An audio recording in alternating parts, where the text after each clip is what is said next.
എന്തായാലും ഉപയോഗിച്ചോ, തീർച്ചയായിട്ടും നിങ്ങൾക്ക് റിസൾട്ട് കിട്ടും. മുടിക്ക് കട്ടി കുറവാണ്, മുടി വളരുന്നില്ല എന്നൊക്കെ പരാതി ഉണ്ടെങ്കിൽ ഇതൊന്ന് ട്രൈ ചെയ്ത് നോക്കൂ കേട്ടോ. മുടിക്ക് കട്ടി മാത്രമല്ല, അകാലനര കുറയാനും മുടി സമൃദ്ധമായിട്ട് വളരാനൊക്കെ സഹായിക്കുന്നതാണ് നമ്മുടെ മുരിങ്ങ. അപ്പോൾ ഇതുപോലെ മുരിങ്ങേൻ്റെ കുറച്ച് ഇല ഊരിയെടുക്കുന്നുണ്ട് കേട്ടോ. മുടി പൊട്ടിപ്പോവുക അങ്ങനത്തെ പ്രശ്നങ്ങളൊക്കെ ഉള്ളവർ ഇത് കറക്റ്റായിട്ട് ഒരു 6-7 ദിവസമൊക്കെ കണ്ടിന്യൂ ചെയ്ത് ഉപയോഗിക്കുക. എന്നിട്ട് പിന്നീട് ഒരു 3-4 ദിവസം കൂടുമ്പോൾ ഇങ്ങനെ ചെയ്ത് കൊടുത്താൽ മതി കേട്ടോ.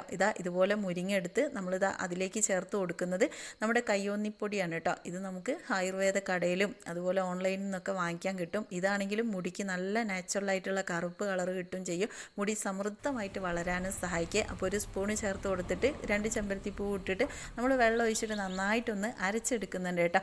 എന്നിട്ട് നമുക്കിതാ ഇതുപോലെ ഉണ്ടാവും. ഇത് നിങ്ങളുടെ മുടിയിൽ 20 മിനിറ്റ് തേച്ച് പിടിപ്പിച്ചിട്ട് കഴുകി കളഞ്ഞാൽ മതി. നല്ല റിസൾട്ടായിരിക്കും. ഇതുപോലത്തെ വീഡിയോസ് കാണാം. പേജ് ഫോളോ ചെയ്യാൻ മറക്കണ്ട കേട്ടോ.